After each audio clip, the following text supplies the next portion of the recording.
যিনি ক্ষমতার স্বাদ পান, যারাই ক্ষমতার স্বাদ পান, তারাই মনে করেন সব কিছু তাদের, সব কিছু তাদের লাগবে, চলে বলে কৌশলে জবরদস্তি করে সব কিছুরই মালিক হতে চান। বিভিন্ন সময়ে যারা সরকারে এসেছেন, এই সরকারে এসে তারা সম্রাটদের মতো ক্ষমতা এক্সারসাইজ করতে চেয়েছেন। এটি কখনো কাম্য নয়। সরকার পরিবর্তন হয়ে যায়, ইনভেস্টিগেশনও পরিবর্তন হয়ে যায়। গভর্নমেন্ট চেঞ্জ হয়ে গেল, ইনভেস্টিগেটিভ এজেন্সি এবং তার যে প্রকৃত মোটিভ এটাও চেঞ্জ হয়ে গেল। এটা যদি হয় তাহলে এক গভর্নমেন্টের আমলে বিচার হলে আরেক গভর্নমেন্টের আমলে তো চেঞ্জ হবেই। রাজনীতি আর আদালত যদি একইভাবে পরিচালনা করা হয় তাহলে সেখানে লুৎফুজ্জামান বাবরের মতো ভিকটিম দিন দিন বাড়তে থাকবে। এই যে একটা ব্যাড কালচার ক্রিয়েট করা হয়েছে, এই ব্যাড কালচার থেকে সকলকে বের হয়ে আসা উচিত। আইনজীবীদেরকে হ্যারাস করা উচিত না, পেশাগত দায়িত্ব পালন করার কারণে কাউকেই হ্যারাস করা উচিত না। একজন সাংবাদিককেও তার পেশাগত দায়িত্ব পালন করার কারণে, ইনভেস্টিগেটিভ জার্নালিজম করার কারণে তাকে যে হ্যারাসমেন্টের শিকার না হতে হয়, সেটাও আমি মনে করি। দর্শক আমন্ত্রণ, নাগরিকের বিশেষ আয়োজন বলা না বলে। আজকে আমাদের সাথে স্টুডিওতে উপস্থিত হয়েছেন আইন অঙ্গনের বিশেষ পরিচিত মুখ অ্যাডভোকেট শিশির মনির। আপনাকে আমন্ত্রণ নাগরিকের স্টুডিওতে। কেমন আছেন? ভালো আছি। জি, শুরুতেই আপনার কাছে যে বিষয়টি জানতে চাইবো সেটি হচ্ছে যে কোনো ধরনের মামলায় কোনো পারিবারিক জটিলতা থেকে শুরু করে রাষ্ট্রীয় যে কোনো বড় বড় ইস্যুগুলো আপনাকে হ্যান্ডেল করতে হচ্ছে। এই যে সর্বস্তর মানুষের আস্থার একটি জায়গা, মানে কিভাবে অর্জন করলেন আপনি? আইন পেশাকে সবসময় আমার কাছে মনে হয়েছে এটি হলো জীবনের বাস্তবতাকে নানান আঙ্গিকে দেখার একটি ইন্টারেস্টিং বিষয়। এবং কখনোই আমি যে সমস্ত সিনিয়রদের সঙ্গে কাজ করেছি তারাও আমাকে এই ধরনের লেসন কখনো দেন নাই। সবসময় বলেছেন কাজ করো, কাজ করো, কাজ করো। যদি কাজ ভালো পারো তাহলে অটোমেটিক মানুষ তোমার কাছে আসবে, আর তার অনিবার্য অনুষঙ্গ হিসেবে আইন কামও আসবে। ফলে প্রতিটা ঘটনাকে আমি বিভিন্ন দৃষ্টিভঙ্গিতে, রিসার্চের দৃষ্টিভঙ্গিতে দেখেছি। দেখে ছোট জিনিসকেও আমি বড় করে তোলার চেষ্টা করেছি বিভিন্ন সময়। এর পিছনে কারণ ছিল আমার একটি বড় টিম আছে, একটি রিসার্চ টিম আছে, যে রিসার্চ টিমরা ব্যাক এন্ডে থেকে আমাকে সহযোগিতা করে। তাদের নাম হয়তো আপনারা অনেকেই জানেন না, তারা পাবলিকলি আসে না, কিন্তু একটি শক্তিশালী টিম ছাড়া কোনো আইন পেশাই ভালো কিছু করা পসিবল নয়। ফলে আমি মনে করি আমার এই ঘটনাটার মূল ইস্যু হলো আইন পেশাটাকে আমি এনজয় করার চেষ্টা করেছি, মনে প্রাণে এটিকে লেগে থাকার যে ডেডিকেশন, ডিভোশন, আমার মনে হয় এটিই কেউ না কেউ বিভিন্ন সময় নিজেরা জেনেছে, মিডিয়ার সঙ্গে কাজ করতে গিয়ে তারা জেনেছে, বাংলাদেশের বিভিন্ন পর্যায়ের দেশে বিদেশের ক্লায়েন্টরা জেনেছে, একজন আরেকজনকে হয়তো শেয়ার করেছে। এরই মাধ্যমে আজকের এই অবস্থান এসে দাঁড়িয়েছে। আমি মনে করি যে কোনো পেশাই যদি হৃদয় নিংড়ানো ভালোবাসা দিয়ে করা যায় তবেই সেটি মাল্টিপ্লাইড হয়। শুধুমাত্র অর্থের কারণে কোনো পেশায় যুক্ত থাকলে এটি শেষ পর্যন্ত বহুদূর যাওয়া যায় না। কর্মজীবনেতে অনেক ঘটনার সাক্ষী আপনি হয়েছেন, অনেক রকম অভিজ্ঞতা হয়েছে। মানে কোনো এমনকি কোনো বিষয় আছে যখন আপনার কাছে মনে হয়েছে যে না আপনি আসলে বা তাদেরকে সাহায্য করতে পারছেন না, বা কোনো রকমভাবে মিথ্যার আশ্রয় নিতে হচ্ছে, যে আপনার হৃদয়ে খুব আঁচড় কেটেছে? অনেক ঘটনা আছে। আমাদের কাছে এসে যখন মানুষ তার স্টোরি বলে তখন সবচেয়ে বেশি দুঃখ পায় ওই জায়গায় যখন সামাজিক বাস্তবতার কারণে স্টোরিটা জানা সত্ত্বেও বহুদূর অগ্রসর হওয়া যায় না। দু চারটি ঘটনা এরকম আছে যে একটি মামলা করতে গিয়ে আমি নথি পড়েছি, আমি ফাইল পড়েছি, আমি A to Z পড়েছি, আমার সঙ্গে যারা কাজ করেছে আমার জুনিয়ররা তারা পড়েছে, আমরা ঠিক করেছি কি হওয়া উচিত এবং আইনের দৃষ্টিতে কী দৃষ্টিভঙ্গি হবে সেটিকে আমরা রিসার্চ করেছি। সাবকন্টিনেন্টের বিভিন্ন জাজমেন্ট দেখেছি, ইউরোপ আমেরিকার জাজমেন্ট দেখেছি, দেখে মনে হয়েছে এই সলিউশনটা হওয়া উচিত। হঠাৎ করে এক ধরনের ডিস্টারবেন্স, ইনফ্লুয়েন্স, প্রভাব খাটানো, এই পক্ষে কে আছে ওই পক্ষ কে আছে, এরকম কিছু বিব্রতকর সিচুয়েশনেও আমি পড়েছি। তখন নিজেকে খুব অসহায় মনে হয়েছে আমি আইন কানুন যা শিখেছি, যা দেখেছি, যা দেখছি তার বাইরে আমাকে ভিন্ন জিনিস বিবেচনা করতে হচ্ছে। এই ভিন্ন জিনিস বিবেচনা বোধ আমাকে আমার হৃদয়ে বড় ধরনের রক্তক্ষরণ করেছে। সেই ঘটনাগুলো অনেক বড় বড় ঘটনা ছিল। ৫-৭টি ঘটনার মুখোমুখি হয়েছি আমি, যেখানে মামলা করতে গিয়ে আমাকে জবরদস্তিও করার পজিশনে ফেলার চেষ্টা করা হয়েছে। তো এটি আমাকে খুবই বিব্রত করেছে, নিজের বিবেকের কাছে প্রশ্নবিদ্ধ করেছে, নিজেই নিজের কাছে ছোট হয়ে গিয়েছি যে আমি দেখছি একটি অসহায় মানুষ, আমি দেখছি অন্যায় করা হচ্ছে, আমি দেখছি আইন অনুযায়ী এটা হওয়া উচিত, কিন্তু তারপরেও ভিন্ন ধরনের প্রভাব আমাকে সম্ভবত কিছুটা হলেও বিব্রত করেছে। এটি আমি সহ্য করতে পারিনি। যেমনটা বলছিলেন যে এই যে বাইরের প্রভাব, বিচার বিভাগকে তো আমরা সেই সময় থেকে এখনো পর্যন্ত দেখে আসছি যে প্রভাব একটা সবসময় বিস্তার করে যাচ্ছে এবং তার জন্য কিন্তু অনেক মানুষ ভুক্তভোগী হচ্ছে। কি মনে করেন কি হলে আসলে বিচার বিভাগকে এরকম প্রভাব থেকে মুক্ত রাখা যায়? দেখুন, প্রভাবের একটা কালচার হয়েছে এই দেশে। যিনি ক্ষমতার স্বাদ পান, যারাই ক্ষমতার স্বাদ পান, তারাই মনে করেন সব কিছু তাদের, সব কিছু তাদের লাগবে, চলে বলে কৌশলে জবরদস্তি করে সব কিছুরই মালিক হতে চান। কিন্তু আইনের শাসন এটি নয়। আইনের শাসন হলো আইন দ্বারা নির্ধারিত পদ্ধতিতে তিনি যেটি প্রাপ্য তিনি সেটি পাবেন। আমার যতটুকু প্রাপ্য আমি সেটা পাবো, আপনার যতটুকু প্রাপ্য আপনি সেটা পাবেন। আমার পছন্দ হলেও পাবেন, আমার অপছন্দ হলেও পাবেন। আইন দ্বারা যেটি সেটেল করার মতো জিনিস হতে পারে আপনার পছন্দ হয়নি, হতে পারে আমারও পছন্দ হয়নি, কিন্তু তাই বলে আমি যখন জবরদস্তি করে আটকাতে যাই তখন আইনের সৌন্দর্য নষ্ট হয়ে যায়, রুল অফ ল থাকে না, আইনের শাসন থাকে না।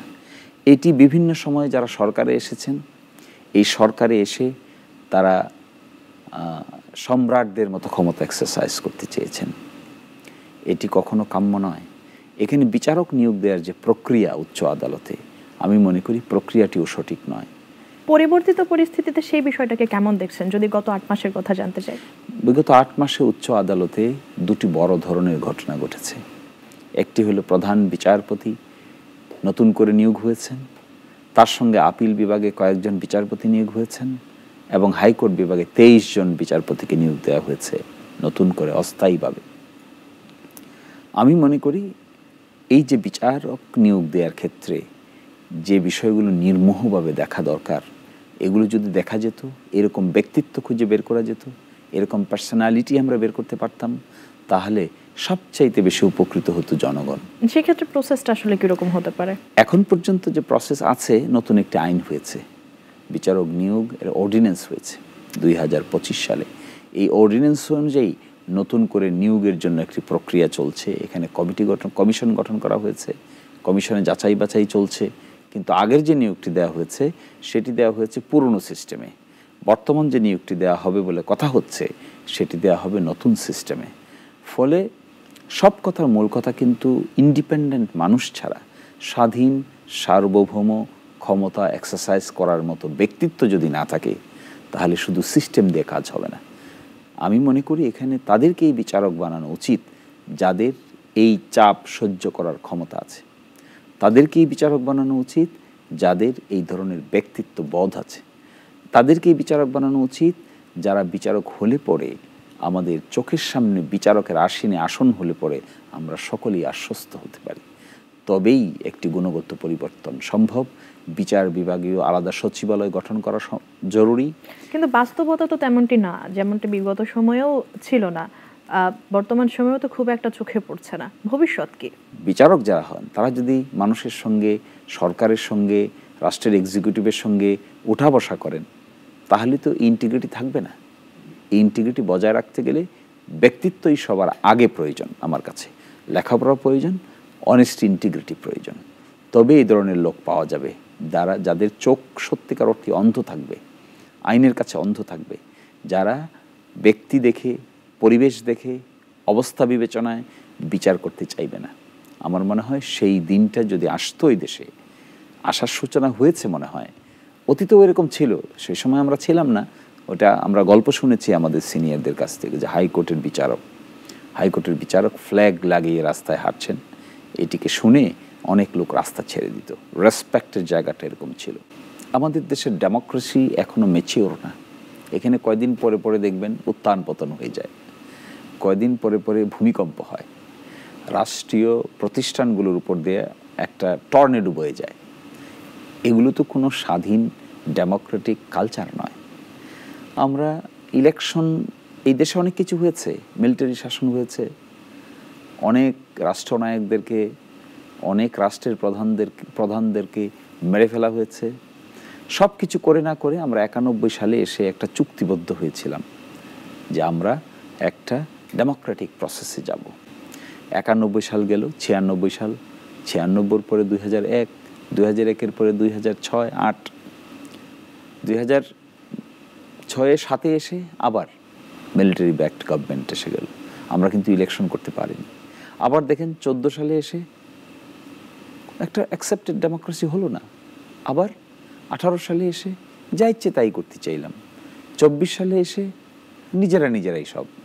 এই যে এক অ্যাটিচিউড, আমি তো মনে করি দেশকে ভালোবাসলে কোনো মানুষ এরকম করে স্বেচ্ছাচারী হয়ে উঠতে পারে না। আমি ঠিক আছে ইলেকশন করেছি, আজকে ইলেকশন করব, ক্ষমতায় আসলে জনগণ সাপোর্ট করলে আমি গভর্নমেন্ট গঠন করব, 5 বছর দেশ শাসন করব, পরের বার ইলেকশন হবে, আপনি যদি পপুলারিটি থাকে আপনি ক্ষমতায় আসবেন। এই যে একটা আইনের প্রতি শ্রদ্ধা, সম্মান, ইজ্জত প্রদর্শন করার যে কালচার, এটি জাতিগতভাবে আমরা দেখাতে পারিনি।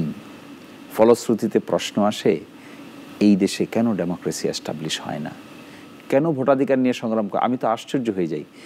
ভোট দেব, ভোট দিতে চাই, এই জন্য মানুষ সংগ্রাম করে। আইনের শাসন নিয়ে বলছিলেন তো, মানুষের আইনের প্রতি শ্রদ্ধা নেই, বিগত সময়ে ছিল না, এখন কি দেখছেন? যে প্রক্রিয়ায় সরকার পরিবর্তন হয়েছে, এই প্রক্রিয়াটা তো অস্বাভাবিক। এইভাবে তো সরকার পরিবর্তন হওয়ার কথা নয়, এইভাবে সরকার ক্ষমতায় আসার কথা। সেই অস্বাভাবিক চিত্র কি বর্তমানে স্বাভাবিক রূপ নিচ্ছে না? যে আইনের প্রতি শ্রদ্ধা নাই, আইনের শাসন নেই, সেটাকে তো আমরা স্বাভাবিকভাবে মেনে নিচ্ছি, ভাবছি এটাই তো নিয়ম।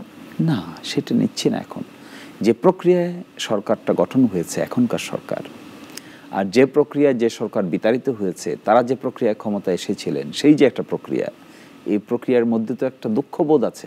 বাংলাদেশের মোড়ে মোড়ে তো এখনো পর্যন্ত মব, এখনো পর্যন্ত তো মানুষ নিজের হাতে তুলে নিচ্ছে, তাহলে পরিবর্তনটা হলো কি? এটা কেন হচ্ছে আমি সেটাই বলছি। যে প্রক্রিয়ার মধ্য দিয়ে সরকার পরিবর্তন হয়েছে, তাতে প্রতিষ্ঠানগুলো সাংঘাতিকভাবে ধ্বংস হয়েছে। আপনি ইলেকশন কমিশন বলেন, আপনি পুলিশ তো এই দেশে আসমান থেকে আসবে না, পুলিশ তো এই দেশে আছে, ডিমোরালাইজ হয়েছে, তাদেরও অনেক লোক মারা গিয়েছে, তারা মানুষের উপর গুলি চালিয়েছে। এই যে একটা অবস্থা তৈরি হয়েছে, এটা তো কাম্য ছিল না, কিন্তু এটা হয়েছে। স্বৈর শাসককে পরিবর্তন করার জন্য যেহেতু নিয়মতান্ত্রিক পদ্ধতি সব বন্ধ হয়ে গেছে, সেই জন্য অনিয়মতান্ত্রিক পদ্ধতিটাই পরিবর্তন হয়েছে। ফলে বহু মানুষের কাছে শাসক পরিবর্তন হলো, তারপরে আইনের কি আসলে পরিবর্তন হয়েছে? ফলে বহু মানুষের কাছে মধ্যে বহু ধরনের এক্সপেকটেশন জন্ম নিয়েছে। আমিও চাই আমার জায়গায় পরিবর্তন হোক, আপনি চান আপনার জায়গায় পরিবর্তন হোক, ফলে বিভিন্ন মবের জন্ম। পুরো আলোচনায় আপনি বলছিলেন যে ম্যান টু ম্যান ভেরি করে, মানুষের উপর নির্ভর করে, মানুষ এটা মনে করছে না, বা ভেতর থেকে সেই বোধটা তৈরি হওয়া দরকার। গত 8 মাসে এই বোধ নিয়ে তো আসলে এরা স্বৈরাচারের পতন করেনি, বাংলাদেশের মানুষ স্বৈরাচারের পতন করেনি। 8 মাসে তাদের সেই বোধ কোথায় গেল? দেখেন, বাংলাদেশে 18 কোটি মানুষ, এখানে অনেক আবেগ আছে, ইমোশন আছে, ডাইভার্সিটি আছে। সবাই তো একই পাল্লায় মাপা ঠিক হবে না, সব মানুষ তো একই ধরনের না। ফলে অনেক লোক আছে যারা নিজের জায়গা থেকে সুযোগ সুবিধা নিতে চায়, নিজের অধিকার আদায় করার জন্য চেষ্টা করছে। যেহেতু সোসাইটিতে একটা বড় ধরনের বৈষম্যের ভিত্তিতে সোসাইটিতে পরিবর্তন আসছে, ফলে বিভিন্ন জায়গা থেকে এটা আসা অস্বাভাবিক না, আমি এটাকে অস্বাভাবিক দেখি না। কিন্তু সরকার আস্তে আস্তে স্টেবল হচ্ছে, আইন শৃঙ্খলা পরিস্থিতি স্টেবল হয়ে আস্তে আস্তে নিয়ন্ত্রণ করার চেষ্টা করছে। আমার মনে হয় এটা কুইকলি নিয়ন্ত্রণে আসবে, আর একটু স্টেবিলিটির প্রয়োজন হবে। কিন্তু যে ধরনের কাজ চলছে এটাও এক্সপেক্টেড না। কিন্তু এই যে সরকার স্টেবল হওয়ার মধ্যে যে 8 থেকে 10 মাস সময় অতিবাহিত হবে, এবং তার মধ্যে যাদের সাথে আসলে অন্যায় হবে, অবিচার হবে, এই ভুক্তভোগীগুলো আসলে কোথায় গিয়ে বিচার পাবে? যদি ভুক্তভোগীদেরকে স্পেস দেওয়া হয়, ভুক্তভোগীদেরকে, আমি আসলে তাদেরকে মিন করেছি। ধর্ষক, মব, এই কাহিনীগুলো কিন্তু আমরা দেখেছি, এবং একাধিক 140-টিরও বেশি ধর্ষণের ঘটনা ঘটেছে, মোড়ে মোড়ে মব হয়েছে, কেউ না কেউ তো ভুক্তভোগী হয়েছে, ঘটনার সত্যতা আছে। 10 মাস পরে গিয়ে যখন সরকার স্থিতিশীল হবে, তখন তারা কোথায় গিয়ে বিচার পাবে, বা সেই প্রক্রিয়াটা কি? নাকি এই 10 মাসের গল্পটা আসলে বিচারহীনতা সংস্কৃতির মধ্যে পড়ে যাবে? আপনি কি বলবেন, কি ব্যাখ্যা? এটাই তো, এটার দুষ্কার। যদি প্রশ্ন বলি এটার জন্য দায়ী কে, তাহলে দেখবেন এটার জন্য দায়ী হলো আমাদের বিগত 54 বছরের শাসন। যদি এখানে এস্টাবলিশ ডেমোক্রেটিক প্রিন্সিপাল এস্টাবলিশ হতো, তাহলে তো আজকে অস্বাভাবিক ওয়েতে সরকার পরিবর্তনের প্রশ্ন আসতো না। যদি না আসতো তাহলে এরকম ভ্যাকুয়ামের সৃষ্টি হতো না। আপনি যা কিছু ইলেক্টেড প্রক্রিয়ায় হতো, পিপল এডুকেটেড হতো। কিন্তু আমরা কয়দিন পরে পরে কি করি? কয়দিন পরে পরে যখনই ক্ষমতায় আসি, ক্ষমতা আসার পরে যে প্রতিষ্ঠানগুলোকে ডেস্ট্রয় করি, তো প্রতিষ্ঠানগুলোকে ডেস্ট্রয় করলাম, করার পরে ক্ষমতা চেঞ্জ হয়ে গেল, তো ঠিক করতে হবে না এই প্রতিষ্ঠান। এই যে এক দোলাচলো বৃত্তি, এই দোলাচলো বৃত্তি থেকে বের হতে গেলে একটা ম্যাচিওর ডেমোক্রেটিক কালচার লাগে। এই ম্যাচিওর ডেমোক্রেটিক কালচার কোথা থেকে আসে? এটা আসে কনসিস্টেন্ট প্র্যাকটিসের মধ্য দিয়ে। 1-2 দিনে একটা রাষ্ট্রের কাঠামো পরিবর্তন হয়ে যাবে এটা ভাবার তো কোনো কারণ নাই। এক দল 18 কোটি মানুষ, হিউজ অ্যামাউন্ট টু পিপল, এই হিউজ অ্যামাউন্ট টু পিপলের আন্ডারস্ট্যান্ডিংয়ের মধ্যে যদি পরিবর্তন আসতে চায়, তাহলে এখানে সংস্কৃতি আছে, এডুকেশন আছে, কালচারাল বিষয় আছে, আস্তে আস্তে জেনারেশন পরিবর্তনের বিষয় আছে। হঠাৎ করে তো আপনি বলতে পারবো না যে আমরা ল অ্যাবাইডিং সিটিজেন হয়ে গেছি। ল অ্যাবাইডিং সিটিজেন হওয়ার জন্য সবচাইতে ইম্পর্ট্যান্ট হলো কনস্টিটিউশনাল ইনস্টিটিউশনগুলোকে ফাংশন করতে দেওয়া। তো কনস্টিটিউশন ইনস্টিটিউশনকে আমরা ডেস্ট্রয় করে দেই, আমরা ইলেকশন কমিশনকে ফাংশন করতে দেই না, অ্যান্টি কারাপশন কমিশনকে ফাংশন করতে দেই না, বিচার বিভাগকে ফাংশন করতে দেই না, তাহলে কি করে রুল অফ ল হবে? আর কি করেই সমাজে স্টেবিলিটি এস্টাবলিশ হবে? ফলে আমার মনে হয় এখন টুয়ার্ডস এ রাইট পাথ যদি চালাতে পারে, এখন থেকে যদি শিক্ষা হয়ে থাকে, যা ঘটনা ঘটলো 2024 সালের 5ই আগস্ট, এরপরে যদি আমাদের লেসন হয়ে থাকে, এটা নির্ভর করবে এখন থেকে সামনের সময়টা যদি ক্যালকুলেটিভ ওয়েতে পার না করা যায়, তাহলে সময় আসবে যে আমরা আবার হতাশার মধ্যে পড়ব। কর্মজীবনে আসলে অনেকগুলো বড় বড় মামলার সাথে বা মানুষের আগ্রহ আছে। আমরা সাংবাদিকরা অনেকবার প্রশ্ন করেছি, অনেক রকমভাবে জানতে চাই। তার মধ্যে আমি যদি বলি সাগররুনি হত্যা মামলা, 21 আগস্ট গ্রেনেড হামলার যে মামলাটি রয়েছে, একই সাথে সাবেক স্বরাষ্ট্র প্রতিমন্ত্রী লুৎফুজ্জামান বাবর তার যে মামলাটি রয়েছে, সবগুলো মামলার সাথে আপনি সংযুক্ত, আপনি দেখেছেন বিষয়গুলো। আমি সবগুলো এক এক করে শুনবো, কিন্তু প্রথমত আজকে যেটি জেনেছি সেটা হচ্ছে সাগররুনি দিয়ে শুরু করতে চাই। যে এই মামলার পেছনে এখনো পর্যন্ত এই দিয়ে 117 বার হচ্ছে পেছানো হলো। আপনি কি ভেবে অন্তর্ভুক্ত হলেন? যখন অন্তর্ভুক্ত হয়েছেন তখন মামলার অবস্থা কি ছিল? এখনো পর্যন্ত কি দেখছেন? অগ্রগতি কতদূর? দেখুন, এই মামলাটিতে ফেইলিওরের মূল কারণ হলো তৎকালীন সরকার ব্যবস্থার উন্নাসিকতা।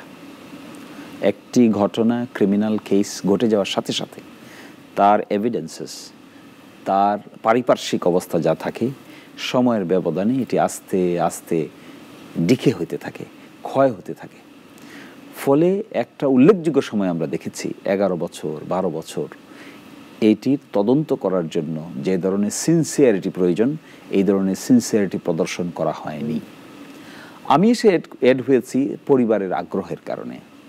হাইকোর্ট ডিভিশনে আমরা দরখাস্ত করেছি, সরকার দরখাস্ত করেছে, আমরা সেখানে অ্যাড হয়েছি। আমরা হাইকোর্ট ডিভিশনের পক্ষ থেকে ডাইরেকশন নিয়েছি, উচ্চ এক ক্ষমতা সম্পন্ন একটি টাস্কফোর্স গঠিত হয়েছে। এই টাস্কফোর্সের তদন্ত কাজ চলছে। তদন্ত কাজ বড় একটা অংশ অগ্রগতি আছে, অনেককেই জিজ্ঞাসাবাদ করা হয়েছে, সেটি অনেক সেন্সিটিভ ব্যাপার আছে, তাই আমি পরিপূর্ণভাবে বলছি না। তবে এখানে অগ্রগতি যে নাই কথা বলা ঠিক হবে না, তবে একটা লিমিটেশন আছে। যেহেতু 12-13 বছর পার হয়ে গেছে, অনেক সার্কামস্টেন্সেসই চেঞ্জ হয়ে গেছে, অনেক ব্যক্তি বিশেষকে আবিষ্কার করার ক্ষেত্রে, আইডেন্টিফাই করার ক্ষেত্রে কিছু লিমিটেশন বিল্ড আপ হয়েছে। ফলে আমরা তদন্তকারী কর্মকর্তাদের সঙ্গে ক্লোজলি ওয়ার্ক করছি, আবার এই লিমিটেশনগুলো আমাদের মাথায় কাজ করছে। প্রগ্রেস যে নাই এই কথা বলা ঠিক হবে না, তবে এখনো কোনো কনক্লুশন পৌঁছতে পারে নাই। সম্ভাব্য কিছু কি ধারণা করেন যে এতটুকু সময়ের মধ্যে হয়তো আমরা একটা ফলাফল পেতে পারি, জানতে পারি? 6 এপ্রিলের মধ্যে উচ্চ আদালতে রিপোর্ট দাখিল করার কথা ছিল। 6 এপ্রিল তো হাইকোর্ট বন্ধ ছিল, 20 তারিখে হাইকোর্ট খুলবে, এপ্রিল মাসের 20 তারিখে। তারপরে একটি প্রোগ্রেস রিপোর্ট আদালতে আসবে। আশা সাপেক্ষে কমপ্লিট করতে পারলে এক ধরনের ডিসিশন হবে, কমপ্লিট না করতে পারলে হয়তো আর একটু টাইম এক্সটেন্ড হতে পারে। তবে আমি মনে করি এখনকার যারা তদন্ত করছেন task force, they are very sincere people, sincere officers, যাদের এরকম ট্র্যাক রেকর্ড আছে। বিগত সময়ের চেয়ে কম্পারেটিভলি এগোচ্ছে অনেক ভালো, এবং কম্পারেটিভলি এই জন্য ভালো কারণ অত্যন্ত কম্পিটেন্ট অফিসারদেরকে পিক করে নিয়ে এসে এই মামলা ইনভেস্টিগেট করার সুযোগ করে দিয়েছে। কিন্তু তাদের সামনে একটাই লিমিটেশন, দীর্ঘ সময় পার হয়ে যাওয়ার কারণে অনেক কিছুই ডিসঅ্যাপিয়ার হয়ে গেছে, অনেক কিছুই তাদের সামনে আগের মতো নাই। বিগত স্বৈরাচারী শাসন আমলে মন্থর গতিতে ছিল, এখন অনেকটা এগোচ্ছে, তাহলে কি শুধুমাত্রই এই মামলার যে ব্যর্থতা সেটি হচ্ছে যে স্বৈরাচারের আমলে এই মামলাটি আসলে দেখাশোনা হচ্ছিল সেটি একটি কারণ, আরেকটি হচ্ছে যে যখন আসলে 12-13 বছর ধরে একটি মামলা এরকমভাবে ঘুরতে থাকে, এরকম কি আসলে বিচারহীনতার দৃষ্টান্ত হিসেবে মানুষের কাছে এগুলো স্থাপিত হয় না? সেটি আসলে বিচার বিভাগের জন্য কতটা নেতিবাচক? এই মামলা কিন্তু এখনো বিচার বিভাগের কাছে যায়নি, এটা ভুল ধারণা আছে মানুষের। বিচার বিভাগের কাছে যে তখন যাবে যখন তদন্ত কাজ সম্পন্ন হবে, তারপরে আদালতের রিপোর্ট দায়ের হবে, তারপরে বিচারকদের কাজ। এর আগ পর্যন্ত তো বিচারকদের কোনো কাজ নাই। কিন্তু এখানে যেটা হয়েছে, যেহেতু তদন্ত প্রক্রিয়াটাই বাধাগ্রস্ত হয়েছে, তদন্ত প্রক্রিয়াটাই অবজেক্টিভলি শেষ করতে পারে নাই সময়ের মধ্যে, সেই জন্য তদন্ত প্রক্রিয়াটাই বারবার লিঙ্গার হচ্ছে। তদন্ত প্রক্রিয়ার কারণেই এই বারবার সময়টুকু নেওয়া হয়েছে তখন। এবং তখন ইন্টারেস্টিংলি দেখবেন র্যাবকে দায়িত্ব দেওয়া হয়েছিল ইনভেস্টিগেট করার জন্য। বাংলাদেশে র্যাপিড অ্যাকশন ব্যাটালিয়ন কোনো ইনভেস্টিগেটিং এজেন্সির নাম না, এদের কাজ হলো আইন এনফোর্স করা। মূল এজেন্সি তো হলো সিআইডি, মূল এজেন্সি হলো পিবিআই, তাদের কিন্তু দায়িত্ব ছিল না। এবং ওই সময়টাকে আমি একটু কন্ডেম করতে চাই এই অর্থে, যদি তখনকার এস্টাবলিশমেন্ট গভর্নমেন্ট সিনসিয়ার হতেন তাহলে তাদের উচিত ছিল আরও এফিশিয়েন্ট টাস্কফোর্স গঠন করে এটার একটা রহস্য খুঁজে বাইর করা। তখন জনমনে একটা কনফিডেন্স হতো, আত্মবিশ্বাস হতো। আত্মবিশ্বাসের জায়গাটা এখন দুর্বল। যদি বর্তমান যাদেরকে কাজ করছেন যে সমস্ত অফিসাররা, তারা যদি এখানে মিস্টেরিয়াস কিছু বের করতে পারেন, তাহলে মানুষের ক্রিমিনাল জাস্টিস সিস্টেম সম্পর্কে রেসপেক্ট বেড়ে যাবে। এই জন্যই আমি তাদেরকে সাহায্য করার চেষ্টা করছি।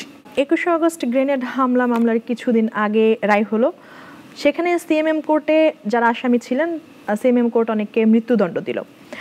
একই মামলা যখন হাইকোর্টে আসলো, সেটি আসলে মুক্তি পেল, মুক্তি পেয়ে গেছে। এই যে দুই কোর্টের একটি বিশাল পার্থক্য, সামান্য কিছু পার্থক্য বা যেটা জনসাধারণ আসলে মনে করে যে খুব সামান্য, কিন্তু এক কোর্ট যখন মৃত্যুদণ্ড দিচ্ছে এবং আরেক কোর্ট তাদেরকে খালাস করে দিচ্ছে, সেই জায়গা থেকে কিন্তু একটা বড় ধরনের পার্থক্য চোখে পড়ে। এত বড় পার্থক্যের আসলে কারণ কি?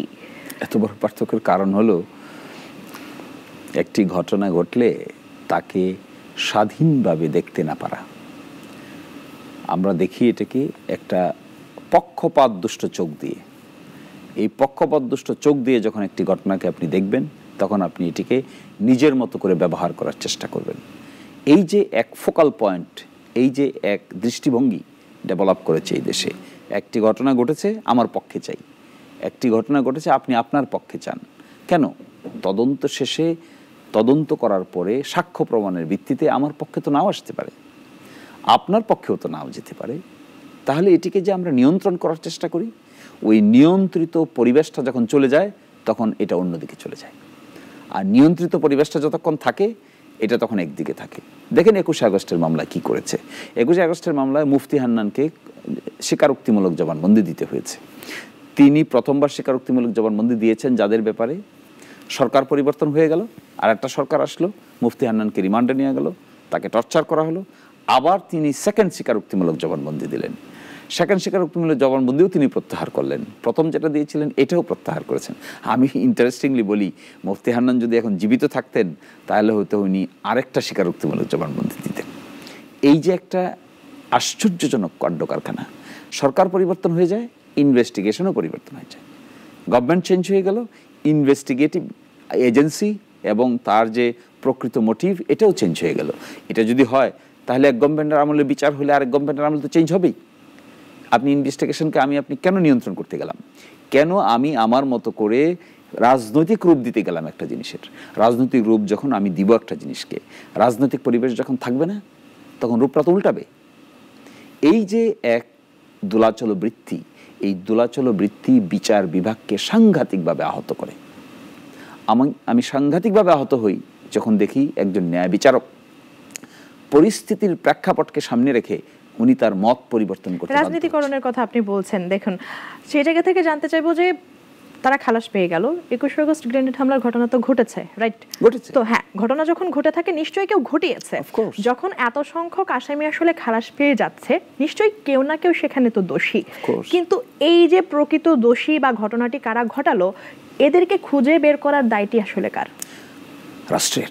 আমাদের দেশে ক্রিমিনাল বিচার ব্যবস্থার এক পক্ষ হলো রাষ্ট্র, তাহলে রাষ্ট্র ভূমিকা কি, রাষ্ট্র কি করছে এখন? আরেক পক্ষ হলো আসামি। দেখেন, রাষ্ট্র যখন অ্যাবিউসিভ হয়, রাষ্ট্র যখন একটা ঘটনাকে অ্যাবিউজ করতে চায়, তখন নাগরিকরা সেখানে অসহায় হয়ে যায়। অতীতে কি হয়েছে? তার আগে একটু বলতে দেন, সেটা হচ্ছে যে রাষ্ট্রের ভূমিকা, রাষ্ট্রের দায়িত্ব আপনি বললেন, সেই জায়গা থেকে এই মামলায় রাষ্ট্র কি কি পদক্ষেপ নিয়েছে একটু জানাবেন। এই মামলা তো হয়েছে 2001 সালে, 21শে আগস্টের মামলা হয়েছে 2004 সালের 21শে আগস্ট। তো সেই সময় যে মামলা হয়েছে, এই মামলা হয়ে একটা সরকার ক্ষমতায় ছিল, এরপরে কিছুদিন পর একটা নিউট্রাল গভর্নমেন্ট ক্ষমতায় আসছে, আর্মি ব্যাকড গভর্নমেন্ট। এটাও শেষ হয়ে একসময় আর একটা রাজনৈতিক দল ক্ষমতায় আসছে। আপনি দেখবেন, আমি হাস্যকর করে আদালতে বলেছিলাম যে 3 আমলে 3 ধরনের চার্জশিট। তার মানে কি চার্জশিট আসল নাকি আমলটা আসল? সরকার কে থাকছে না থাকতেছে এটা আসল, নাকি চার্জশিট যেটা করা হয়েছে এভিডেন্সের ভিত্তিতে এটা আসল? এটাই যদি আসল হয়ে থাকবে, তাহলে এক এক সরকারের রেজিমে এক এক ধরনের চার্জশিট হয় কি করে? এর অর্থই তো হলো এটা একটা ফার্স, এর অর্থ হলো এটা হাস্যকর। এটি যদি পাবলিকের সামনে এক্সপোজ হয়, পাবলিক কোনটা বিশ্বাস করবে? প্রথম চার্জশিট, দ্বিতীয় চার্জশিট, তৃতীয় চার্জশিট? তাহলে এই যে নাটকীয়তাতে বিচারকে গ্রহণযোগ্য করতে পারবে না। আজও যদি এটা করা হয়, তার পরিণতি তাই হবে। অতীতেও যেটা করা হয়েছে তার পরিণতি তাই হচ্ছে। এবং ফলে বিচার এই কাজটা কিন্তু খুব সেন্সিটিভ, সংবেদনশীল কাজ। এটি প্রচণ্ড চাপের মুখে দাঁড়িয়েও সত্য বলার মতো সৎসাহস থাকতে হয়। এই ঘটনায় কেউ না কেউ তো ভুক্তভোগী আছে, তাহলে কি কারোর প্রতি ন্যায় বিচার করতে গিয়ে বাকি যারা ভুক্তভোগী তাদের যে ন্যায় বিচার পাবার যে অধিকার, সেই জায়গা থেকে কি বঞ্চিত করা হলো না? যেহেতু ঘটনার সত্যতা আছে। Yes, exactly. You have raised a very important question. Very important question. Let me explain it. যখনই একটি অফেন্স হয়, তখনই একটি আহত হয়। এটাকে কেন্দ্র করে সমাজে এক ধরনের আইডিয়া হয়, সমাজটাও আহত হয়। একটা অফেন্স হয়ে গেলে আপনি শুধু আহত হচ্ছেন, আমি শুধু মারা গেছি তা না, সোসাইটিও আহত হয়। এই আহতেরটাকে কিউর করতে হয় বিচারের মাধ্যমে। এটার এক পক্ষ তাকে ভিকটিম, আরেক পক্ষ তাকে আসামি পক্ষ। রাষ্ট্র মাঝখানে একটা প্লে করে, অনেকটা এই প্লেটা হলো রাষ্ট্রের রেফারির মতো।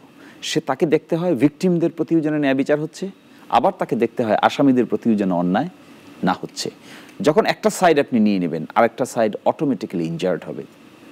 আমি যদি ভিকটিম সাইড নিয়ে নিই খুব স্ট্রংভাবে, নো ম্যাটার কে করছে, ধরে নিয়ে আসো, ফাঁসি দিয়ে দাও, তাহলে এই আসামিরা ক্ষতিগ্রস্ত হবে। আবার যদি একেবারে আসামিদের পক্ষ আপনি নিয়ে নেন কঠিনভাবে, এগুলো কে করছে, এগুলো কোন দল, কোন পার্টি, এর কারণে যদি আপনি সব ইগনোর করে যান, তাহলে এই ভিকটিমরা ক্ষতিগ্রস্ত হবে। এই জন্যই তো রাষ্ট্রের ভূমিকাটা খুবই সেন্সিটিভ এখানে। এখন যারা 21শে আগস্টে গ্রেনেড হামলার শিকার হয়েছেন, যাদের শরীরে স্প্লিন্টার আছে, তারা কি খুশি হয়েছেন? তাদের কি আহত হন নাই? তাদের রক্ত কি, শরীরে কি ব্লিডিং হচ্ছে না? এক পক্ষ হয়তো খুশি হয়ে যাচ্ছেন, খালাস পেয়ে গেছেন, আর আরেক পক্ষ রক্তক্ষরণ হচ্ছে। তো এই রক্তক্ষরণ সমাজ থেকে চলে যাবে? No, we cannot resolve this issue by simply arriving at a conclusion. ফলে এই বিচারটাকে সেন্সিটিভ জায়গা থেকে যখন সরায় ফেলা হবে, বিচারটাকে নিরপেক্ষ জায়গা থেকে সরায় ফেলা হবে, তখন সমাজে এই ধরনের ক্ষতি তৈরি হবে, ক্ষতের তৈরি হবে। এই ক্ষত কোনো না কোনো একদিন বড় আকার দেখা দিবে। বিগত 15 বছর কি হয়েছে? বিভিন্ন শ্রেণী পেশার মানুষের সঙ্গে বিভিন্ন ধরনের অন্যায় করা হয়েছে। এই অন্যায় যাদের সঙ্গে করা হয়েছে, তারা কি একসময় একই সূত্রে গাঁথা হয়নি? হয়েছে, প্রতিবাদে এসেছে। প্রাথমিকভাবে অন্যায় করে আমরা মনে করেছি, বা রাষ্ট্র মনে করেছে, এই বুঝি শিক্ষা দিয়ে দিলাম। কিন্তু যাদেরকে শিক্ষা দিলাম বলেছি, তাদের সবাইকে পৃথিবী থেকে সরিয়ে দেওয়া সম্ভব হয়েছে? নো। এবং এখান থেকেই এই লেসনটা নিতে হবে। তাহলে কি মনে করছেন, এটাকে কেন্দ্র করে কি ভবিষ্যতে এটা রেশ থাকবে না? থাকবেই। এই জন্যই তো আপনি যখন সমাজ সভ্যতা বলে, তাহলে পরিবর্তিত পরিস্থিতিতে এরকম এটা পরিবর্তনের পরিস্থিতির বিষয় নয়, এটা সভ্যতা অসভ্যতার বিষয়। পরিবর্তিত পরিস্থিতিতে 6 মাসে তো আর আপনি সমাধান করে ফেলতে পারবেন না। আপনার ক্যান্সার হয়েছে 20 বছর ধরে, you have been suffering from cancer, all on a sudden I can cure it. অনেক দ্রুত পরিবর্তিত পরিস্থিতিতে ঠিক 6 মাসের মধ্যেই তো এই মামলার একটি লাস্ট পয়েন্টে চলে আসা হলো। সেই জিনিসটা তো চোখে পড়ার মতো না। এটা তো তৈয়ার করা, এটা তো হিয়ারিং হয়েছে। এখন এসে দেখা গেল কি ক্ষতের তৈরি হয়েছে, হিয়ারিং করে সব খালাস পেয়েছে। কিন্তু যারা ওন্ড হয়েছেন, কষ্ট পেয়েছেন, মৃত্যুবরণ করেছেন, তাদের মনের মধ্যে এক ধরনের ক্ষতের সৃষ্টি হয়েছে। আবার আগে যাদেরকে মৃত্যুদণ্ড দেওয়া হয়েছিল, মৃত্যুদণ্ড দিয়ে যাদেরকে বছরের পর বছর মৃত্যুর সেলে রাখা হয়েছিল, তাদের মনে, তাদের আত্মীয় স্বজনের মনে কি ক্ষতের সৃষ্টি হয়নি? ফলে এই দুই পক্ষের ক্ষতটাকে ভালো করে প্লে করার দায়িত্ব রাষ্ট্রের, এবং এটার জন্য সভ্যতা প্রয়োজন হয়, সিভিলাইজড হতে হয়। সিভিলাইজড না হলে আপনি আমি কখনো নিরপেক্ষ দৃষ্টিকোণ থেকে রাষ্ট্র কি তাহলে এখন এই মুহূর্তে দায়মুক্ত? ফলে এখানে সকলের এই ঘটনায় রাষ্ট্র এই মুহূর্তে দায়মুক্ত না, এরকম সিম্পল বাইনারি আনসার এটা না। এটার আনসার হলো রাষ্ট্রকে টুয়ার্ডস রাইট পাথ যদি পরিচালনা করা যায়, তাহলে ভবিষ্যতে এই ওনগুলো আস্তে আস্তে কমে আসবে। যদি এটা বাইপাথ করা না যায়, মানে প্রপার ট্র্যাকে না আনা যায়, তাহলে সেম ওনগুলো আবার জড়ো হবে, সেম ওনগুলো আবার একসাথে মালা গাঁথবে, গেথে গেথে শেষ পর্যন্ত কি হবে? Same thing will happen. এই জন্য আমি মনে করি, তাহলে এখন কেমন দেখছেন সেই নতুন যেই চিন্তা ভাবনা আমরা করছি সেখানে কি আসছে কিনা? নতুন চিন্তা ভাবনার মধ্যে যে ধরনের কথাবার্তা বলা হচ্ছে, যে ধরনের সংস্কারের কথা বলা হচ্ছে, যেন ভবিষ্যতে এই ধরনের বিষয় যা হয়েছে এটার পুনরাবৃত্তি না হয়। আচ্ছা বলেন, মানুষ ভোট দিবে, সরকার একজনকে পরিবর্তন করবে, এই জন্য 1000 লোক মরতে হয়? সরকার পরিবর্তন হবে, ইলেকশন আসবে, সময় হবে, ভোট দেবে, যায় এসে থাকবে। This is what is the মানে রিয়েল কোর্স অফ ডেমোক্রেসি। তো সেখানে এসে 30,000 লোককে আহত হতে হবে, তারপরে আমি ভোট দিতে পারবো? 1000 লোককে মৃত্যুবরণ করতে হবে, শিশু, বাচ্চা, বড়, বৃদ্ধ, নারী, পুরুষ, হিন্দু, মুসলিম, এরপরে আমাকে ভোটাধিকার দেওয়ার সুযোগ পাবো? Little man in the little boat. আচ্ছা, প্রায় এতগুলো মানুষের কথা বলছিলেন যে কেউ আহত হয়েছে, কেউ নিহত হয়েছে, অনেক তো রক্ত ঝরলো। তো সেই পরিবর্তিত পরিস্থিতিতে এসে তাদের এই যে ত্যাগের বিনিময়ে আইন কি এখনো নিজের গতিতে চলতে পারছে? আইন কিন্তু একটা টেলিভিশনের অনুষ্ঠান না, আইন কিন্তু একটা নাটকের এপিসোড না। আইন হলো একটা আর্থসামাজিক ব্যবস্থার রিফ্লেকশন। আর্থসামাজিক ব্যবস্থা তো আপনি ওভারঅল চেঞ্জ করে ফেলতে পারবেন না। আর্থসামাজিক অবস্থার যদি পরিবর্তন করতে হয়, মানুষের সাইকিতে যদি পরিবর্তন করতে হয়, ইট রিকোয়ার্স টাইম। আপনি বাচ্চাদেরকে কি শিক্ষা দিচ্ছি, এর উপর নির্ভর করবে আমরা এন্ড গোল কি চাই। ফলে অল অন এ সাডেন ঠিক হয়ে যাবে এই যে একটা এক্সপেকটেশন বা এই যে একটা ধারণা, this is a misnomer, wrong conception. এখান থেকে বের হয়ে এসে কি হওয়া উচিত? কন্টিনিউটি বজায় থাকলে রাষ্ট্র ঠিক হবে। ধরেন 71 সালে দেশ স্বাধীন হয়েছে, 71 সাল পর্যন্ত থেকে আজ পর্যন্ত বাংলাদেশে যদি ডেমোক্রেসি এস্টাবলিশ হতো 54 বছরে, তাহলে আমরা এখন একটা ম্যাচিউরড ডেমোক্রেটিক কান্ট্রি হতে পারতাম। কিন্তু দেখেন এই 54 বছরে কি হয়েছে?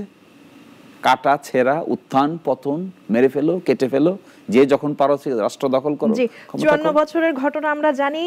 সামনে ভবিষ্যৎ নিয়ে কথা বলবো, ভবিষ্যতে কেমন দেখতে চাই। আপনি আপনার মতো করে বলছিলেন, রাষ্ট্র যারা সম্পৃক্ত ছিল তাদের যেই সাফারিংস হয়েছে সেগুলো নিয়ে বলছিলেন।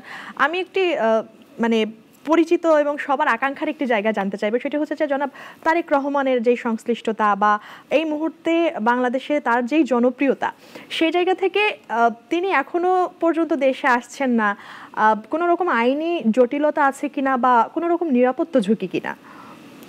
এই বিষয়টি ওনারাই ভালো আনসার দিতে পারবেন। They are the best person to answer your question. না, তবুও তো আপনি আইনজীবী। কিন্তু আমি যতটুকু মনে করি, কোর্ট কাছারিতে যতগুলো মামলা মোকদ্দমা ছিল, আমি যতটুকু সম্পর্কে আমার ধারণা আছে, তাতে মামলাগত দিক থেকে আর কোনো ব্যারিয়ার নাই। শুধু 21শে আগস্টের মামলাটা সরকার আপিল বিভাগে আপিল করেছে হাইকোর্টের রায়ের বিরুদ্ধে, এটা হয়তো শুনানির জন্য আসবে। তো লিগ্যাল দিক থেকে এর বাইরে আর কোনো মোকদ্দমা আছে কিনা এটি আমার জানা নাই। তবে আমি মনে করছি যে সিকিউরিটি রিস্ক আছে কিনা, বা এই সময় ওনার অ্যাপ্রোপ্রিয়েট টাইম কিনা, কৌশলগত দৃষ্টিকোণ থেকে তিনি এখন আসবেন কিনা, এই কৌশলগুলো ঠিক করার দায়িত্ব সেই দলকে ঠিক করবেন এবং ওই ব্যক্তি বিশেষটাই ঠিক করতে পারবেন। কারণ এটা একটা কৌশলগত ব্যাপার থাকতে পারে, কখন কিভাবে কোন পরিস্থিতিতে বাংলাদেশে আসলে বলে অপেক্ষাকৃত ভালো হবে, এটা আমার চাইতে ওনারাই ভালো অ্যাসেস করতে পারবে। তবে আইনি দৃষ্টিকোণ থেকে আমি এখানে কোনো বাধা দেখি না। আরও একটি গুরুত্বপূর্ণ মামলা, সেটি হচ্ছে যে 10 ট্রাক অস্ত্র মামলা। সাবেক স্বরাষ্ট্র প্রতিমন্ত্রী লুৎফুজ্জামান বাবর, তিনি দীর্ঘ সময় জেলে থাকার পরে বের হয়েছেন এবং আমার আসলে যেটি জানতে চাও সেটি হচ্ছে যে এই মামলা নিয়ে তো অনেক রকম কথা হয়েছে, কারা প্রকৃত দোষী, কারা কি ছিল, অনেক ধরনের বিতর্ক ছিল। প্রশ্নটা হচ্ছে যে দীর্ঘ এত বছর কারাগারে সময় কাটানো, মানে জীবনের অধিকাংশ সময় তো আসলে কারাগারে কাটিয়েছেন, সেই জায়গা থেকে একজন নির্দোষ মানুষ, সে যখন আসলে জীবনের এরকম অর্ধেকটা সময় আসলে কারাগারে কাটিয়ে দেয়, সেই জায়গা থেকে মানে এটা কি শুধুই রাজনৈতিক প্রতিহিংসা, বা তার ন্যায় বিচার পাওয়ার ক্ষেত্রে কোনো আইনি জটিলতা, বা যদি বিনা বিচারে বিনা কারণে নির্দোষ হওয়া সত্ত্বেও একজন মানুষের জীবন থেকে এতগুলো বছর হারিয়ে যায়, সেই ক্ষেত্রে আদালতের আসলে কি করণীয় ছিল বা কি ধরনের ভূমিকা থাকা উচিত? খুবই সেনসিটিভ প্রশ্ন করেছেন আপনি, সংবেদনশীল, কিন্তু আমি বলবো, এটা উত্তর দিব। রাজনীতি আর আদালত যদি একইভাবে পরিচালনা করা হয় তাহলে সেখানে লুৎফুজ্জামান বাবরের মতো ভিকটিম দিন দিন বাড়তে থাকবে। আর রাজনীতি, রাষ্ট্র, সরকার আর আদালত এই যদি সম্পূর্ণ ইন্ডিপেন্ডেন্ট ওয়েতে কাজ করতে পারে তাহলে এই ধরনের ঘটনা এই দেশে কম ঘটবে। অন্যথায় সময় যাবে, সময় পার হবে, হয়তো লুৎফুজ্জামান বাবর ভিকটিম হয়েছিলেন, এখন অন্যজন ভিকটিম হবে, কিংবা আরেকজন আরও পরে ভিকটিম হবে, কিংবা আরেকজনের ভিকটিম হওয়ার সম্ভাবনা দেখা দিবে। কিন্তু যদি আমরা সত্যিকার অর্থেই এই যে একটা এক্সিকিউটিভ সরকার, আরেকটা বিচার বিভাগ, এইটি আরেকটা পার্লামেন্ট, এই তিনটে অর্গানকে যদি প্রপারলি ফাংশন করাতে পারতাম, প্রপারলি ফাংশন করানোর সাংবিধানিক যে ম্যান্ডেট আছে এটা যদি করাতে পারতাম বলছেন, কি দেখেছেন গত 6 থেকে 8 মাসে? আরেকটা হচ্ছে যে যেই চিত্র বিগত সময়ে দেখেছি, গায়েবী মামলা এখনো একাধিক দেখছি, আমাদের অনেক অনুসন্ধানে উঠে আসে যে বাদী আসলে যিনি আসামি রয়েছেন তাকে চেনে না, তার নাম জানে না, মন মতো একটি নাম বসিয়ে দেওয়া বা কোনো ধরনের কারোর প্রভাবে একটি দীর্ঘ নামের তালিকা সেখানে সংযুক্ত করে দেওয়া। তো কি মনে হয় যে ভবিষ্যতে তো একই চিত্র বারবার পুনরাবৃত্তি হতে থাকবে, কিন্তু সেইখানে আসলে মানে ভূমিকা কে রাখতে পারে বা কি হলে এটার পরিত্রাণ হবে? এই চিত্রটি এরকম না। যখন এই দেশে গায়েবী মামলার কালচার তৈরি হয় তখন আমরা প্রতিবাদ করেছিলাম, আমরা এগুলো হাইকোর্টে রিট পিটিশন দায়ের করেছিলাম, অনেক চেষ্টা করেছিলাম, এবং তখনকার দিনের আইজিপিকে হাইকোর্টে ডেকে নিয়ে আসার জন্য প্রেয়ার করা হয়েছিল, সকল গায়েবী মামলাকে স্টে করার উদ্যোগ নেওয়া হয়েছিল। সেখানে আমরা বিচার বিভাগকে ব্যবহার করেছি। কি করে ব্যবহার করেছি?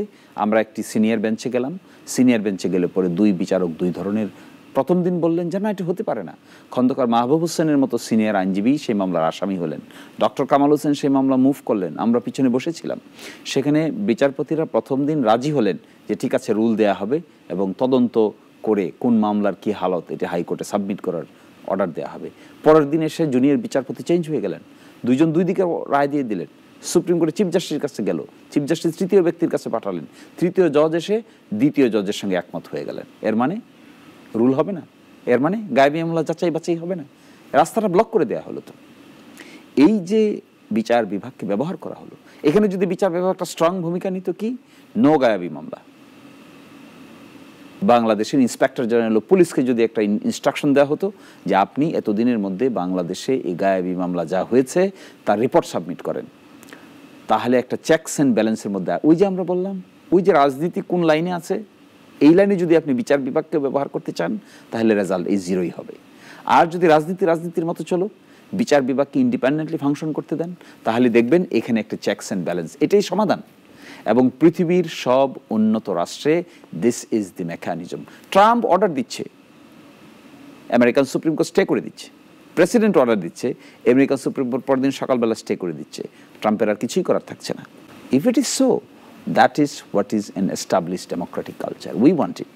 বারবার বিচার বিভাগের কথা আসছে, বিচার বিভাগ সংস্কার কমিশনের কয়েকটি সুপারিশ এসেছে, কোর্টে রাজনীতি বন্ধ, একই সাথে উপজেলা পর্যায়গুলোতে বেঞ্চ গঠন, বা বারবার যেন আসলে সবাইকে ঢাকামুখী হতে না হয় সেটার জন্য সামহাও কোনো একটি প্রক্রিয়া, মানে যদি তাই হয় বা এই মানে সংস্কারের যে সুপারিশগুলো সেই জিনিসগুলো আসলে কতটা বাস্তবসম্মত এবং কতটা সময়ের ব্যাপার?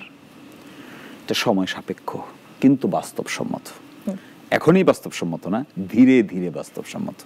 যেমন ধরেন ওনারা রেকমেন্ড করেছেন যে হাইকোর্ট এখন ঢাকায় আছে, হাইকোর্ট সারা বাংলাদেশের বিভাগীয় শহরে চলে যাবে, অর্থাৎ রংপুরের লোকদেরকে ঢাকায় এসে মোকদ্দমা করতে হবে না, রংপুরে একটা হাইকোর্ট থাকবে, রংপুর বিভাগের সব লোক সেখানেই। এগুলো কিন্তু একবার হয়েছিল এরশাদ সরকারের আমলে, হাইকোর্ট কিন্তু 6টা বিভাগে ছিল। তারপরে একটি মামলা হয়, সেই মামলায় সুপ্রিম কোর্ট রায় দেয়, রায়ে আবার নতুন করে সব হাইকোর্ট ঢাকায় এসে জড়ো হয়ে যায়। এখন এসে এই পলিসি ডিসিশনটা আবার তারা রেকমেন্ড করেছেন। এটার জন্য সাংবিধানিক এখন যে বিধান আছে এটির থেকে কিছুটা ডেভিয়েট করতে হবে। ফলে আমি মনে করি this is possible, not impossible, but it requires time. কতটুকু টাইম ধরুন হলো, সেই ক্ষেত্রে এই যে মামলার যে সামগ্রিক জটিলতা কিভাবে কমবে, কোন প্রক্রিয়ায় কমবে? মামলার জটিলতায় একটি পদক্ষেপে মামলার জটিলতা কমবে না। মামলার জটিলতা কমাতে গেলে মাল্টিফেসেট ইনিশিয়েটিভ নিতে হবে। 1 নম্বর ইনিশিয়েটিভ নিতে হবে, জাজের সংখ্যা বাড়াইতে হবে। বাংলাদেশে অধস্তন বিচার বিভাগে মাত্র 2193 বা 94 জন বিচারক আছেন। তারা একজনের ঘাড়ে 96,000 মানুষের বিচারের ক্ষমতা পড়ে। এটি পৃথিবীর কোনো দেশে নাই। এবং এটি যদি পরিবর্তন করতে হয় তাহলে নিম্ন আদালতে মিনিমাম বিচারক হওয়া উচিত 5 থেকে 6,000। উচ্চ আদালত হাইকোর্টে বিচারক হওয়া উচিত আমার বিবেচনায় অন্তত 200। আপিল বিভাগে বিচারক হওয়া উচিত 15 থেকে 20 জন। এই যে একটা স্ট্রাকচারাল পরিবর্তন আনতে হবে, জুডিশিয়ারি মেকানিজম বিল্ড আপ করে দিতে হবে। মামলা দায়ের করা, ভৌতিক মামলা দায়ের করার যে মেকানিজম, তাতে ফিল্টারিং সিস্টেম চালু করতে হবে। জমিজমা সংক্রান্ত যে মোকদ্দমা আছে, এটি বিচারের বাইরেও আলাদাভাবে মেকানিজম করতে হবে, যে মেকানিজমের ভিত্তিতে এই জমিজমা সংক্রান্ত মামলাগুলো ওয়ান স্টপ সলিউশন বের করা যায়। এই আরেকটা বড় কাজ করতে হবে, ল্যান্ড সার্ভে সেটেলমেন্ট। ল্যান্ড সার্ভেকে কেন্দ্র করে যে পরিমাণ কেস হয় এই দেশে হাজার হাজার, এগুলো যদি মোকাবেলা করা যেত এবং 5 বছর যদি ডিপলি ওয়ার্ক করা যায়, আমার ধারণা এই মাল্টিফেসেট ইনিশিয়েটিভ নিলে মামলা পেন্ডিং বা জট মামলার সংখ্যা 0 করে। আচ্ছা, ধরুন হলো, কিন্তু সংস্কার কমিশনের যতগুলো সুপারিশ রয়েছে, যদি রেটিং করতে বলি, সেই জায়গায় আসলে এই সুপারিশগুলো আমলে নিলে ঠিক কত % বিচার বিভাগের ইতিবাচক পরিবর্তন আসবে?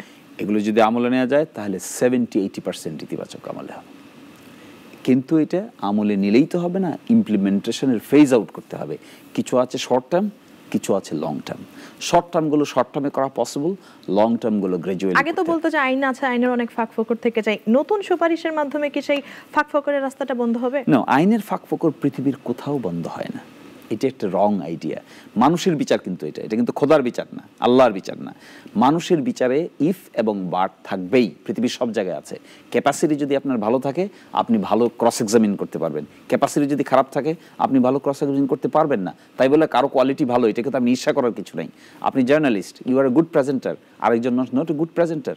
যে good presenter, you must give him or her an opportunity. এইটা পৃথিবীর বিচারটা এরকম। মানুষের যে পার্থক্য থাকবেই, সিভিলাইজেশনের পার্থক্য থাকবেই। পৃথিবীর কোনো সিস্টেম নাই যে এক দণ্ডে সকল বিচারকে আপনি দাঁড় করাই দিতে পারবেন।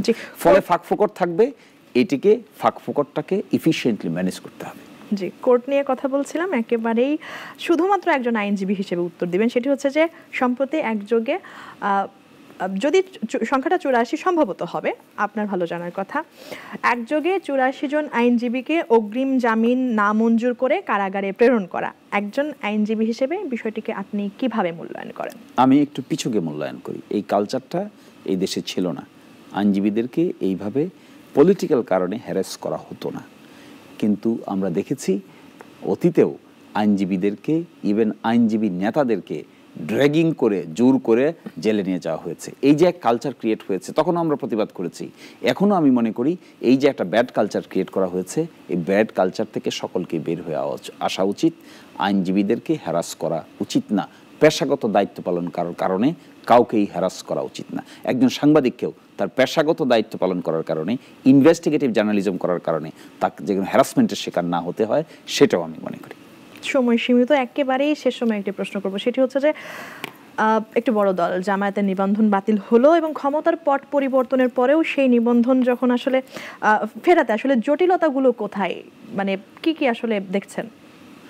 আমি আর কোনো জটিলতা দেখছি না। কোর্ট খুলছে 20 তারিখ। কোর্ট খুললে এত লম্বা সময় আসলে কেন? এটা আইনের যে প্রসেস আছে, এটা তো মানতে হবে। লম্বা সময়, বড় বিষয়ে তো লম্বা সময় লাগতেও পারে। ফলে জিনিসটা যেরকম বড়, এটা সেটেল হইতেও কিছুটা সময় নিতে হবে। এখানে কারো কোনো গাফিলতি নাই, কারো দিক থেকে কোনো ধরনের কোনো উৎসাহ প্রকাশ করার কিছু নাই। It is in due course, due process, and I hope it will be solved very soon after the court reopens. গত 6-8 মাস নিয়ে তো অনেক ধরনের আসলে মতামত নিলাম। আপনার জায়গা থেকে আপনি অনেক কিছু ফেস করেছেন। নিশ্চয়ই বাংলাদেশের বিগত সময়ে যে পরিস্থিতি বা 6 থেকে 8 মাসের বিভিন্ন বড় বড় ইস্যুগুলো ঘটেছে, আসিয়ার একটি ইস্যু গেল, পুরো বাংলাদেশের শোকের ছায়া পড়েছিল। একদমই সর্বশেষ প্রশ্ন এটি আমার, সেটি হচ্ছে যে এই প্রসঙ্গে এসে আইন উপদেষ্টা একটি কথা বলেন, সেটি হচ্ছে ধর্ষণের যেই বিচার প্রক্রিয়া, সেই ক্ষেত্রে আপনার 15 দিনের মধ্যে তদন্ত এবং 30 দিনের মধ্যে বিচার প্রক্রিয়া শেষ করা, সেই সময়সীমা নিয়ে কিছু বলবেন যে আসলে কতটা বাস্তবসম্মত, সম্ভব কিনা, একেবারেই সংক্ষিপ্ত করে। আমি মনে করি এটা ডিফিকাল্ট। এই যে আইনের সংশোধনটা আনা হয়েছে, এটা একটা রিঅ্যাকশনারি সংশোধন। যেহেতু বাজারে অনেক আলোচনা হচ্ছে, প্রেশার হচ্ছে, অনেকটা অ্যাপিস করার জন্যই, সান্ত্বনা দেওয়ার জন্যই আইনে এই ধরনের পরিবর্তন আনা হয়েছে। আমি মনে করি এটা প্র্যাকটিক্যাল না, এটা কঠিন হবে। যদি করতে হয় সকল মামলার ক্ষেত্রেই করতে হবে, পার্টিকুলার একটা দুইটা মামলার ক্ষেত্রে করার কোনো অর্থ হয় না। আপনাকে অসংখ্য ধন্যবাদ আমাদেরকে সময় দেওয়ার জন্য। দর্শক, শেষ করছি আজকের মতো। আমাদের পরবর্তী আয়োজন দেখতে চোখ রাখুন নাগরিকের ওয়েবসাইট, ইউটিউব এবং ফেসবুকে।